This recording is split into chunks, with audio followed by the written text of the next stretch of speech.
Blog Talk Radio.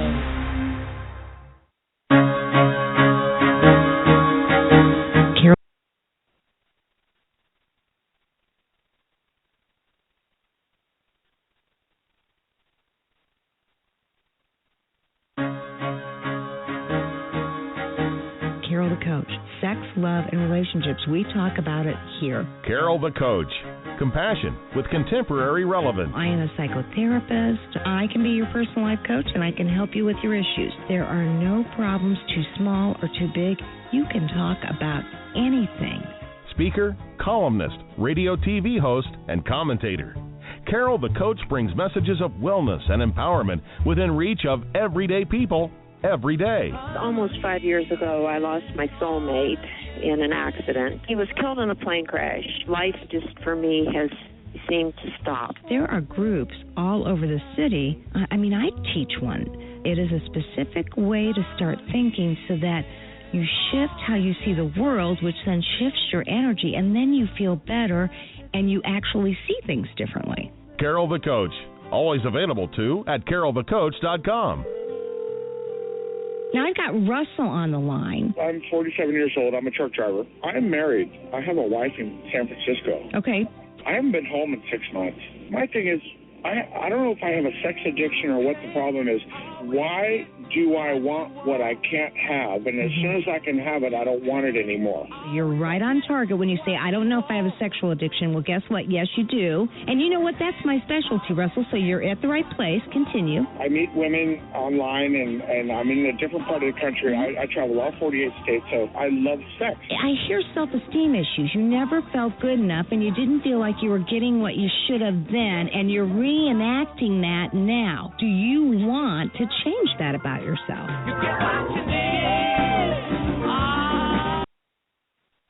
Oh, yeah. Hey, I'm Carol the Coach, and I can tell that I need to revamp my intro. Sorry about that. I hear it fading in and out, and I will make that my project for this week. As if I didn't have enough to do, I just got back from ITAP, which is the International Institute of Training Addictions and Trauma Professionals, and that's where Patrick Carnes put together this group of people to help educate us about certified sexual addiction and partners of sexual addiction, and it has been amazing. But what I know to be true is that people that have the addiction of sexual disorder or partners who love a sex addict, they need specialized training. Unfortunately, the average person does not know what to do in this kind of situation. And so there were, I'm not sure how many people were there actually. We're about 1,500 strong, and I'd say there was a good 500 or 600, and we got updated information. I personally took a refresher course. I always want to make sure that I've got the newest and most informed information that I can get. I presented, if you've been listening to the show, you know that I presented on post-traumatic growth, which I really believe in. And so what can I say? It was just a wonderful, wonderful experience. And, so often I work with sex addicts that have urges and cravings, and that can be tough to manage. And I work with partners who have triggers that put them into full-fledged panic attacks and anxiety. And so tonight I'm going to be talking with an expert who's going to be sharing with us how do you cope with the triggers. Now, if you're an addict, I encourage you to listen. Why? Because you need to also help your partner in the best way you can. I was talking with an addict today, and he said, I had actually seen an old acting out partner, but I didn't want to tell my wife that I had even seen her because I knew it was going to throw her into a full-fledged panic attack. And boy, that sounds really thoughtful of him, doesn't it? He did not want to trigger her. But the number one thing she has asked for is to have him be 100% honest. And so with him not seeing her, it threw her into more post-traumatic stress. So I know that it can be terribly, terribly difficult to love somebody and see them go into the stress, but I promise you that they want to know that you're going to be honest at any expense. That is my promise to you. They absolutely want to know that they can count on you to be honest, since you've lived a life pretty much of very little honesty. And so, this guy is such a nice guy, but he's been told that before. And ultimately, not only did he not want to see his wife be triggered, but he didn't want to have to think that, oh my gosh, even though he's working good recovery, he is not he's not in a situation where he can feel like, okay, I'm not triggering my wife anymore. Now, you and I both know that if you're an addict and you are in good recovery, but something comes up that throws your wife or husband, depending on who the partner is, into full-fledged panic and anxiety, that's just kind of what you have to deal with. You have to deal with the aftermath to get through it and to get healthy and to really help her work through it. So I said to him, now she's been really clear with you. She wants you to talk about who you've seen, what you've dealt with, regardless of whether you've acted out or not. She wants that information. She wants to know that you're bringing her honesty. And so I would encourage any addict out there to bring your wife honesty by being 100% transparent about who you see and what is going on in your life. And so we're going to be talking with Vicki Tidwell Palmer, who is going to be sharing how do you deal with triggers? What can you do to self-soothe? How can you get through this when it just seems like, wow, ever going to stop? Is it ever going to get better? I 100% understand that. And my promise to you is, yes, it will. It is going to get better. But you're going to have to do the hard work of learning how to self-soothe and regulate. And when you do, it will make all the difference in the world. Okay. Now, that is what I promise. They say as a therapist, don't make any promises because you can't necessarily hold true to them. But that's something that I promise I can hold true. If you're being more and more and more honest, you definitely will be able to make your partner feel more and more and more comfortable. It may not seem so today, but it will get better and better and better. And it takes a while. This condition, this addiction, takes 3 to 5 years to repair, so it's going to take the partner a while to really trust that you mean what you say and you say what you mean. I know you're probably sitting there thinking, I don't know if I believe it, but that's my guarantee to you because I've seen it work over the years. You have to be consistent. You have to do it right every single time. And you and I both know that's hard. It is the easy road to say, hey, I'm not going to share with her that. But I don't know. Who knows why it works out that whatever you don't share, you get caught on. And we don't want you to get caught. We want, even if she goes into some trauma, we want you to have done the right thing. So, what do you know to be true? What in your program use some tweaking or some improving? Only you know what that is. Maybe it is that you actually need more bonding time with your partner.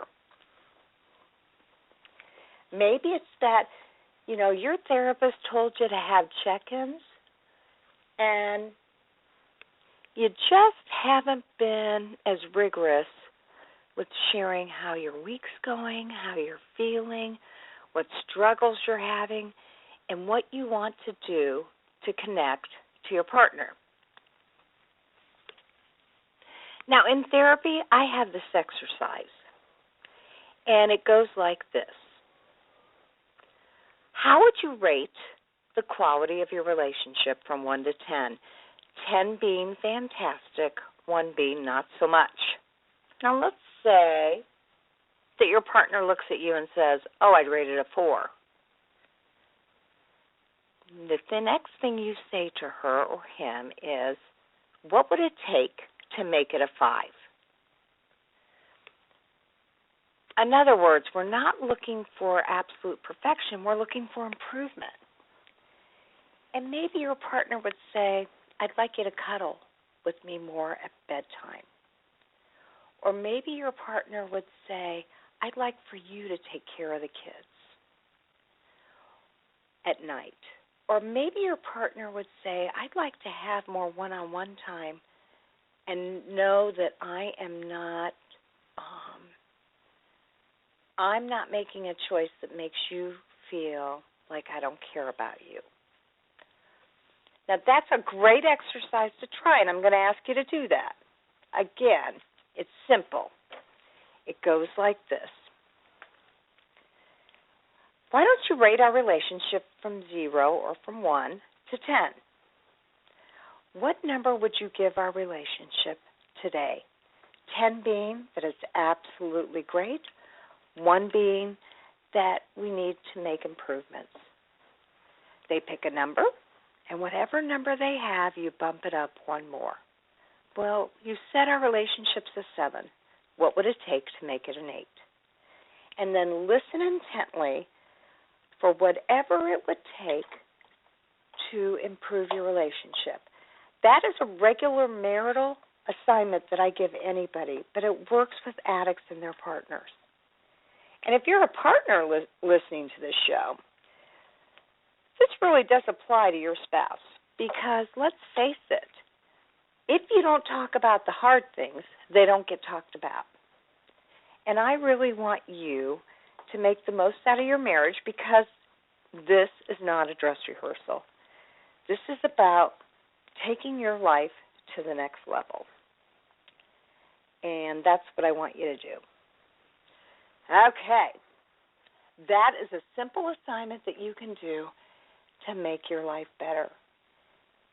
And it doesn't take much work, but it does require a check-in at least 1 to 2 times a week. And that's why I really want you to work on making your life the best possible.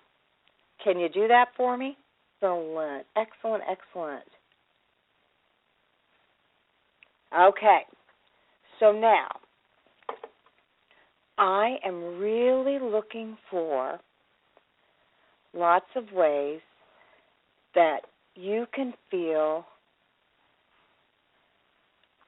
competent, capable. And I know that's hard. You know, when you are in a situation where clearly, you feel like you've messed up big time. Or if you're a partner, you feel like, the relationship is not going to get any better. Then what you've got to do is really work on tweaking it in just very small, chunkable ways. Can you do that? I know you can. That's how much I believe in you. So, here we go. What's one thing you can do to improve the relationship? Let me know. Let me know what you need. And let me know that you can make it happen. Let me know what you can do for your partner, because you are willing to do whatever it takes to make it the best relationship possible. All right, I'm Carol the Coach, and this is Sex Help with Carol the Coach. And, you can get on my Carol the Coach website, which is not about sex addiction. It's just about making your life different. And there are probably 600 blogs and articles to make your life better, to create the life you deserve. And I want you to give that a shot. I am so excited because I am going to be interviewing Vicki Tidwell Palmer, and she is going to be talking about triggers, because let's face it, triggers are those unmistakable physical and emotional reactions that a partner has to the trauma they've experienced in their past. So, Vicki, welcome to the show. Thanks, Carol. It's great to be here. How are you? Boy, you have taken on a big topic, and I've got so many people that wonder what can they do to actually make this process a little bit easier, because obviously triggers can be very conscious. You can say to yourself, all right, I know I've got this trigger, so I'm going to do everything I can to not be triggered, or they can just pop up intermittently in your sleep, when you're taking a shower or when the phone rings. So I really appreciate that you're willing to talk about this topic tonight. Yeah, I think it's a really important topic. And also, one of the things that I notice for partners early on in early discovery and disclosure is that maybe even before discovery, they will start having panic episodes that they really don't even know where they're coming from. And I definitely believe that those are a result of deception and betrayal and just the effects of active addiction. So, there are a lot of tools and strategies that partners can use, and it's helpful to get as much information and to get all those tools on board for when they pop up, because like you said, they can happen when you're not expecting. Or sometimes partners talk about being triggered, they'll do a particular thing 10 times, and then the 11th time it's a big trigger, and that's confusing for partners as well. So I think it's a big topic, it's an important topic, but it's also complex, because I think partners also need to distinguish sometimes between just managing a trigger and then setting boundaries. Absolutely, and like you have said before, they're kind of unexpected and unwelcome events or situations that create painful and sometimes debilitating symptoms, such as panic or anxiety or panic disorder.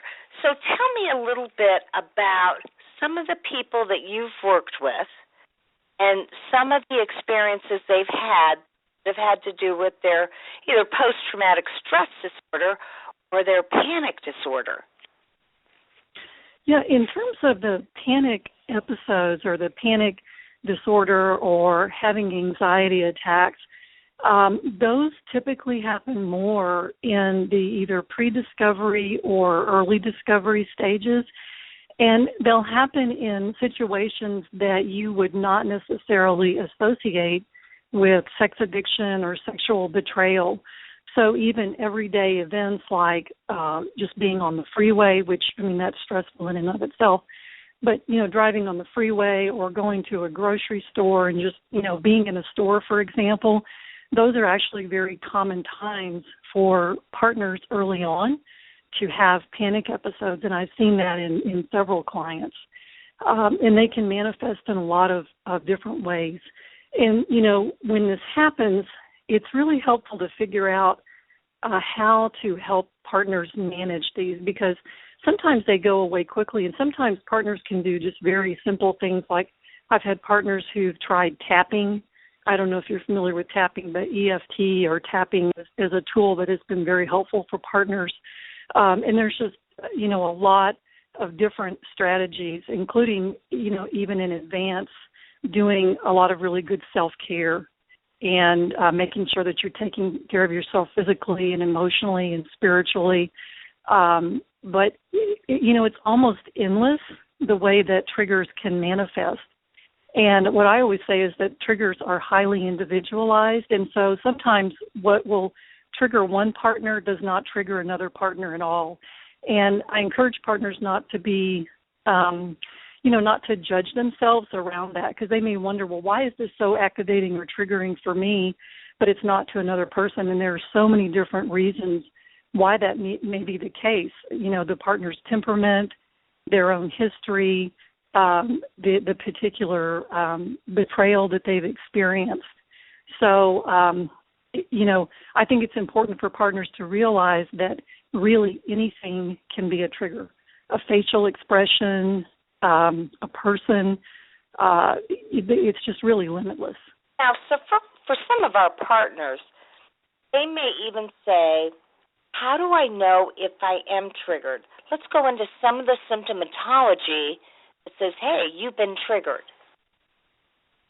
Yeah, some of the ones that are the most obvious, and I think for most partners, they know right away, because almost always there are physical sensations and symptoms that partners have. And we, talked about the panic episodes, and most of the time when those happen, people will experience an increased heart rate, or they'll perspire, or there can be kind of a sense of losing time, or not being able to redirect attention or to focus.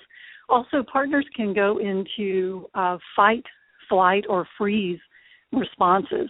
And so, for example, a fight response would be to, literally like it sounds, you might want to lash out in some way, throw something, hit something, that sort of thing. For a flight response, the partner may have the urge to literally get up and leave, which sometimes that's a very healthy response.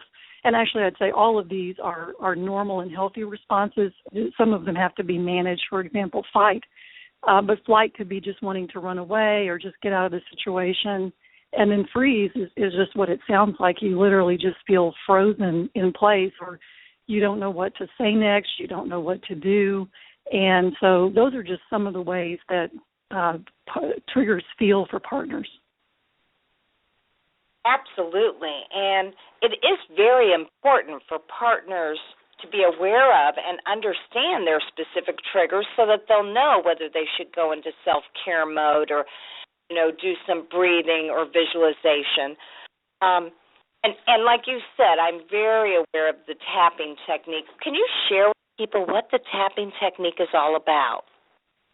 Well, and I'm not trained in tapping, so I can't give like a really detailed explanation of how it works. I've done it myself. In the past, in certain therapy that I've been in, I've had my own therapists have taught me tapping.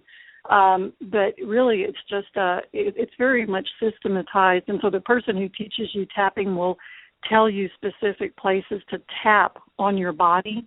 Often, it's like a combination of on the face and then also on the chest, and it usually goes along with some kind of statement about, basically just being okay in the moment, like, in spite of the fact that I'm triggered right now, or in spite of the fact that this has happened, I'm safe and calm, or something like that. So I think it's worth checking out, if you have somebody in your area that knows tapping or EFT, because I know it has been helpful for partners. Absolutely. And, there is the Tapping Institute that's run by, it's Olner, and he actually helps you to butterfly tap, which is actually to put your arms around yourself and begin to tap and breathe and make a positive statement about being in control. And as simple as that sounds, it's almost that bilateral stimulation of being able to tap one shoulder and then the next. As you're giving yourself a butterfly hug, it calms the body down. There are all sorts of techniques that can help with panic attacks and triggers. So did I hear you say that your therapist, he or she actually helped you with this? Yeah, this was years ago when I was in therapy. I happen to not be in therapy at the moment. And by the way, I think that all therapists at some point need to be in therapy. I'll just add that. But, yeah, at some point in the past, I had a therapist who was actually a woman who taught me tapping. Okay. Now, what else would you advise partners to do when they need to self-soothe and calm themselves down? Well, there are a variety of tools, and, this is what I think of in terms of unavoidable triggers, because there are some triggers that are unavoidable, and they do tend to kind of come out of nowhere. And so it's helpful to have, a variety of things to call on.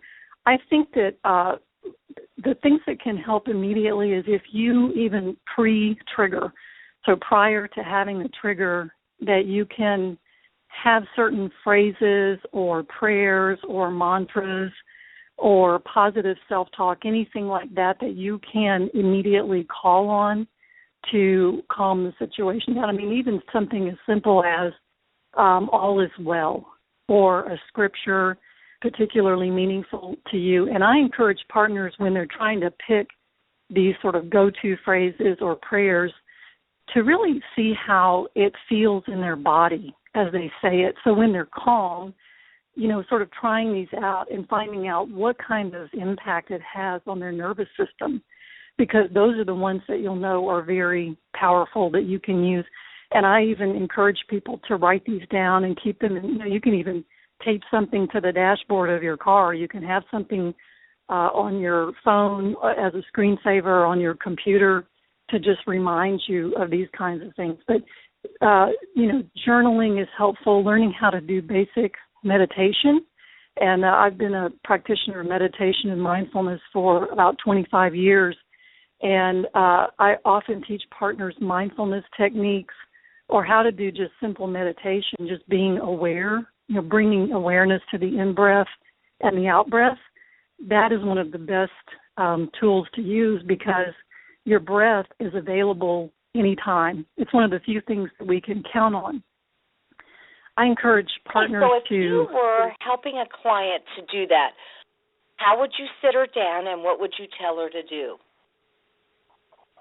Well, I'd first of all just ask her to tune into her body and to just notice what she's feeling. And sometimes just that in and of itself can be a lot to do because especially if there's been a lot of anxiety, it can be difficult for a partner to tune into their body. But I would just ask them to orient, first of all, to the space around them, just to notice the room that they're in, any colors or texture or shapes or anything like that, and then bring awareness to the body and the physical sensations, and then to the breath.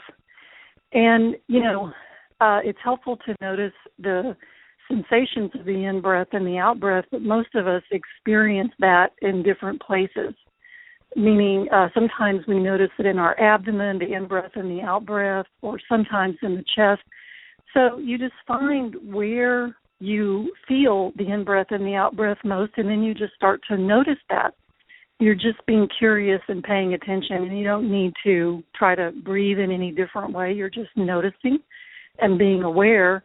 And the thing that people need to know about meditation that I think is kind of a misunderstanding is that there's an idea that your mind is going to stay on what you're choosing to focus on without wandering, and that is just absolutely not the case. And so I encourage people when I'm teaching them meditation and mindfulness to really expect that their mind is going to wander, but every time they can bring their awareness back to the in-breath and the out-breath. And the beauty of this practice is that you can do it even if you're with other people, even if you're having a conversation. And, like I said before, the awareness of the breath, it's just so powerful because no matter what, it's always there. If you're conscious, it's there, and it's something that you can tune into, and it has an almost immediate calming effect. Well, that's interesting because clearly it doesn't get much more simple than that. And yet that is a very important technique to slow that central nervous system down. And it kind of calms both the amygdala the frontal cortex. I mean, it really sends messages that you're going to be okay. Exactly. So now, you and I were both at the ITAP conference, and we learned a lot of information about what is the most self-soothing exercises that we can do with addicts and partners. What techniques did you learn at ITAP that you thought were especially helpful with our clients that are partners? In terms of self-soothing? Mm-hmm. Yeah, I don't know if you went to Sue Neufeld-Ellis's presentation on mindfulness and recovery. Did you happen to go to that session? No, I didn't, but I did get her card, and we're going to have her on the show.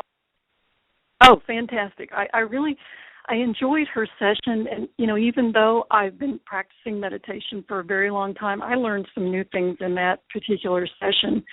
But, I want to just bring some awareness to the impact of thoughts on triggers and in terms of emotional regulation, because in order to have emotional regulation, we have to have a good balance between our thoughts and our emotions. And one of the things that I've noticed for partners that actually makes it more difficult to practice emotional regulation is not being aware of the thoughts that they're having that go along with triggers. And I call them toxic thoughts. And so an example of that would be thinking something like, if I had just done what he asked me to do sexually, then he wouldn't have been unfaithful. Or if I was more attractive, or if I looked like her, or whatever the case may be, those kinds of toxic thoughts, especially when they're not conscious, they can really exacerbate and make triggers far worse. So when I'm working with partners, I'm always asking about any thoughts that are associated with triggers, because if they go unnoticed and they're not identified, it's difficult to make any headway around really doing the good emotional regulation work. And I think there does need to be a balance between the thinking and the emotions, and to be aware of both of those. Yeah, I would absolutely agree. And it sounds like her workshop would be good. We get to obviously order the CDs, and it sounds like that would be a very valuable CD to get. Now, what would you say, why are some triggers more intense than people probably think they should be? Yeah, and that one really is related to what I was just talking about in some ways around thoughts, because if there are toxic thoughts that are related to triggers, for example, like if a partner drives by a sexually oriented business or somewhere like that, somewhere that's triggering, and the thought pops up, if I just look like the women that worked in there, then my partner wouldn't have acted out, or my partner's more attracted, or the sex addict is more attracted to them than he is to me, for example. Those kind of thoughts will make triggers worse. And there are other things, too, that can make triggers worse, like there's a concept that I call familiar themes related to triggers. And familiar themes are things that they sort of re-stimulate some trauma experience, and I don't mean from the addiction, but like a childhood trauma. And so, like if we noticed that when we were younger, our father was, consistently flirting with other women in front of our mother, and then we fast forward to today and our partner is doing the same thing, even though that's inappropriate and that's something that the partner would definitely want to set a boundary around, that trigger of the flirting may be exponentially more powerful because it has with it this long history and experience from family of origin trauma, if that makes sense.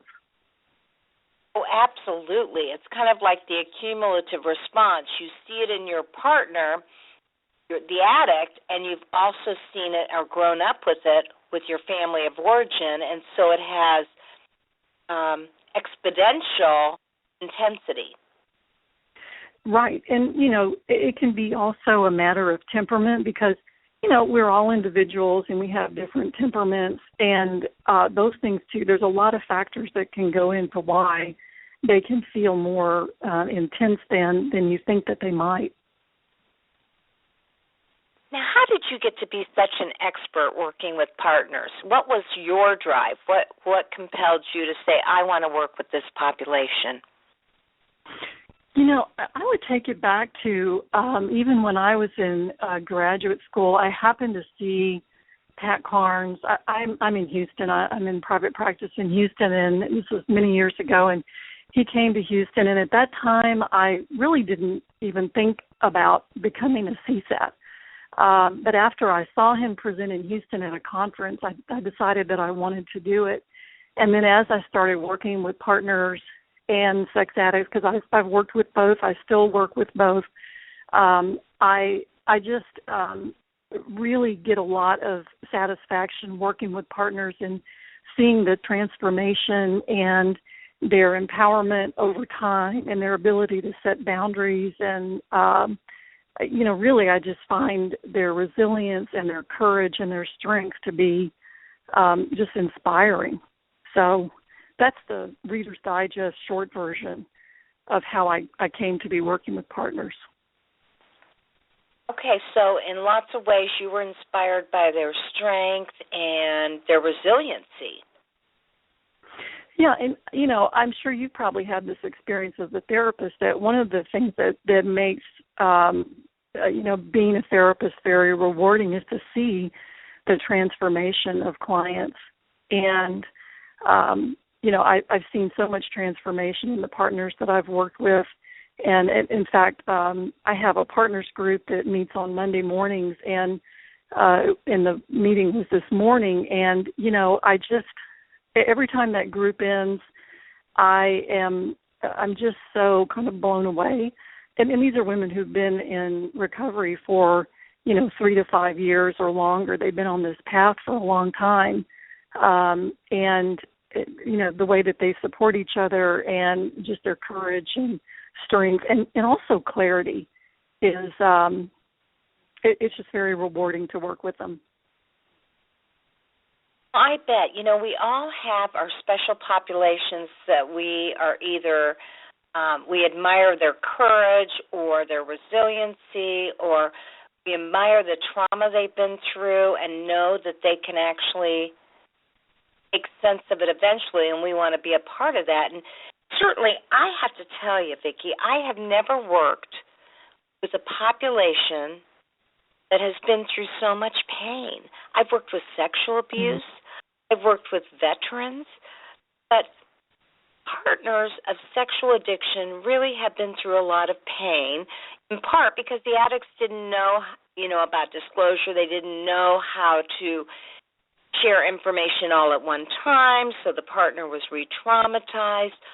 There aren't necessarily good therapists out there that know what to do. This is really kind of a pioneering field. And so that, coupled with what you were talking about earlier, that a lot of times partners actually have family of origin issues that kind of parallel the life they're living right now. I have always been amazed when somebody can read some great partner books, attend groups like yours or Marsha Means, and they get healthier, they get stronger, they get more empowered, they have better boundaries, they learn how to assert themselves, and they become their own person in a new and different way as a result of the trauma. Yeah, it is remarkable, and I have heard partners say this, and for any partners that are listening who are very new to discovery and disclosure, this is probably going to sound very unbelievable, but I have had partners tell me that being in relationship with a sex addict, and this is, well into healing and growth, that it was really one of the best things that happened for them because it got them into their own path of healing and sometimes healing things that happened way before their relationship, things that they don't believe that they would have addressed if they hadn't been through it. So, I've heard of people, checking in at or introducing themselves at a 12-step meeting saying that, they're a grateful partner of a sex addict.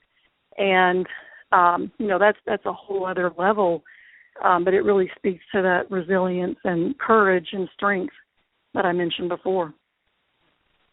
Absolutely. And so, one of the questions that I have for you is when you're dealing with an addict and you're dealing with the partner, is it okay for the partner to ask the addict to stop doing things that are triggering? Yeah, absolutely. One of the things that I tell clients, partners and addicts alike or anybody, is the truth is about requests is that we can ask anybody for anything, right? I mean, you can make a request for anything. Now, that doesn't necessarily mean that you'll get it.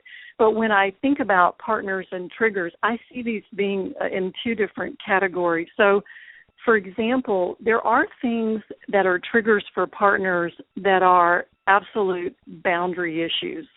And just one that I'm thinking of off the top of my head is that if you are married to a sex addict who's maybe one of their primary acting out behaviors is looking at internet pornography, and you have several young children at home, and the addict has used the computer to look at pornography, that is an example of something like, for example, if the partner gets triggered when they get on the computer and they may get exposed to pornography or, emails or something like that on the computer, that trigger is also an example of a boundary that needs to be set. And the reason that is a very clear and kind of unequivocal boundary is that it involves the protection of children.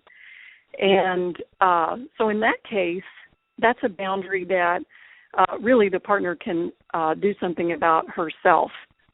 She can do what needs to be done with the computer in order to protect her children, but also, by extension, herself from that particular trigger. So there are boundaries like that. It also could be a boundary that she needs to make a request of the addict.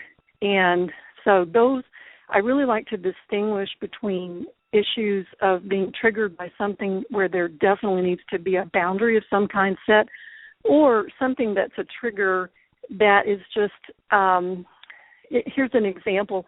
I remember a partner who became very triggered by a T-shirt that the addict had, and there was something written. It wasn't inappropriate, but there was something written on the T-shirt that for her was very triggering. It wasn't offensive. It really had nothing to do with the addict's acting out history, but it was just very triggering. So that's an example where if the partner wanted to, she could say, when you're wearing that T-shirt, I just get really triggered and activated, and I would like it if you did not wear that T-shirt anymore. And, the reality is that the addict may say yes, no, or, want to negotiate some kind of alternative solution. In this particular case, the addict actually threw the T-shirt away because the addict realized that, it just wasn't worth it, this T-shirt. So, you can definitely ask for any kind of change of behavior to reduce a trigger, and at the same time, you have to realize we can't make demands of other people. Adults can't demand another adult to do something, but you can make a request.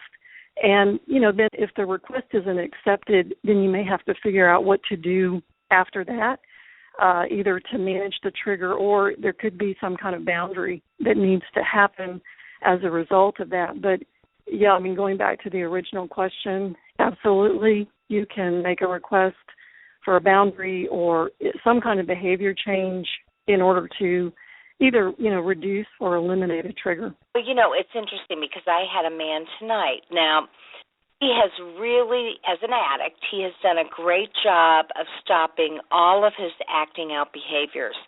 And his wife continues to get triggered when he avoids being honest with her.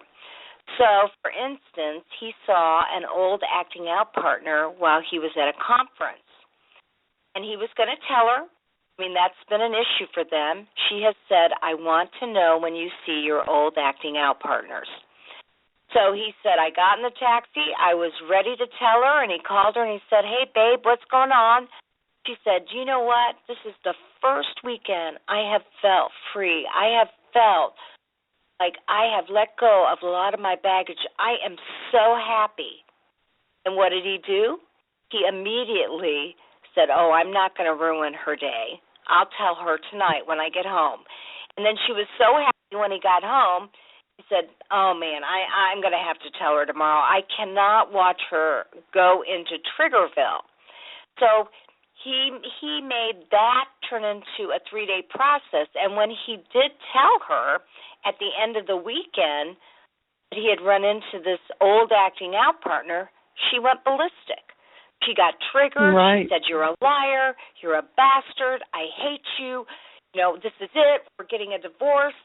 And in actuality, he had done nothing wrong in terms of acting out, but he did everything wrong in terms of acting out because he dealt with the core issue which was he lied to her, made her think things were a certain way when they weren't. And in all fairness to him, he did not want to ruin the moment because he felt so happy that she was happy. What he did was he prolonged the inevitable, and he told her, and there she was re-triggered again because he had made that commitment to be honest with her, and he had not done so. So she got triggered. Right. And, you know, that story is a great example of why it's so important to have very specific agreements around disclosing these kinds of things. And it reminds me of a phrase that I learned from, I can't remember if it was Rob Weiss or Sharon O'Hara, and I say it all the time to addicts, but it's tell the truth and tell it faster. Because it is always better, even if the partner is having a great weekend or a great hour or a great week or whatever she's having, I can promise you that all partners want to know the truth sooner rather than later. And so having agreements like, you know, I'm going to disclose a slip within a certain time frame, or if I see an old acting out partner, I will tell you within a certain time frame, and that way it's very clear. And I think, too, that this is a certain phase in the addict's recovery where he, and by the way, I'm, you know, using these pronouns, and I don't mean to exclude people because I'm very aware that, you know, partners can be male or female and addicts can be male or female, but I just use the pronouns to make it simple to talk about. But the addict, this is a kind of a predictable phase in the recovery process where there's still this distorted thinking around just being very rigorously honest and very transparent and forthcoming. And, you know, there's just a lot of distorted thinking that goes into making those kind of choices not to share. Because I think on some level addicts know that it's going to be worse if they choose to wait and share the information later. Oh, 100%. So let's hear what Rob or Sharon said to you. They said, tell the truth and tell it faster? Yes, tell the truth and tell it faster. And it's a great phrase. Yeah, it's really great. Right, and you know what I said to him tonight, actually he was one of my group members, and what I said to him tonight was, she probably would have been triggered anyway. And at the same time, it would have been less of a trigger. It would have been you being honest, and the consequence that you would have had to deal with would have been much more workable. And by prolonging the inevitable, you are telling her that you can't be trusted, even when you can. She knows that you can't because you won't do it within the contracted amount of time, which for them had been 24 hours. And then she said, you know what, I can't wait 24 hours. I need to know the minute you talk to me on the phone, the minute you text me, the minute I see you face to face. Right. Yeah, well, that makes sense. That makes sense. Absolutely. That she would want to know that. So now, yeah, and I just want to add, that's one of the reasons why when I give guidelines for couples around doing couples check-ins, I always have the addict tell their sobriety date as the very first thing, because sometimes I'd have partners come in and they would describe to me the check-ins they were doing, but the sobriety date didn't come till like the very end. So the partner, and I don't think addicts fully appreciate this, but the partner's very, very, on high alert because they don't know whether or not the addict has acted out or not. So, again, tell the truth and tell it faster needs to be a motto. Absolutely. Now, you had said you see that there are some similarities and differences between partner triggers and addict triggers. Can you say a little bit more about that? Yeah, there are more than you might think, because the first way that they're similar is that they're unavoidable. I mean, both partners and addicts, they're going to have triggers, and there really is just no way to avoid them for both parties. The other thing is that they're distressing, and sometimes partners find this maybe hard to believe, that addicts can be distressed when they're triggered, but especially an addict that's very serious about their recovery, when a trigger comes up, it can be distressing for them. So they're unavoidable, they're distressing, and then also they can be managed with tools. So there are tools that partners can use to manage their triggers, and then addicts have all kinds of tools that they can utilize for triggers, like the 3-second rule and, tons of other tools like that. The other similarity is that the triggers lessen over time. And this is really the good news for partners and for addicts, is that, with the combination of getting tools and doing the work that needs to be done, and just really the passage of time as well, that they do lessen over time. And there are some things that for partners in particular early on that can be highly triggering, that if you check in with them 3 or 5 years later, they may not even remember that was a trigger, and that can just be a huge relief.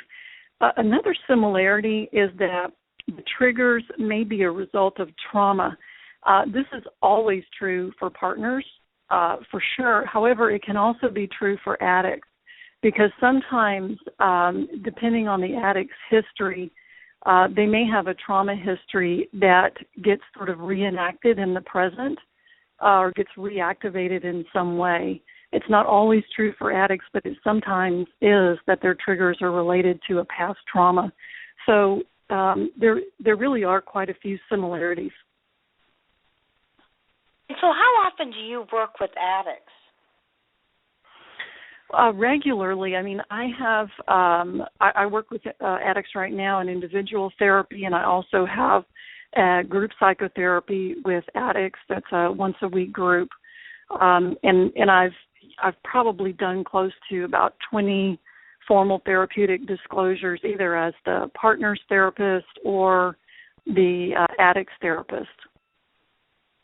Wow, very, very cool. Now, would you share with us your website and how people can get a hold of you? Yeah, my website is my name. It's VickiTidwellPalmer.com. And if people want to know more about working with triggers, and I've created a 7-step process for working through triggers for partners, it's VickiTidwellPalmer.com/Taming Trigger Solution.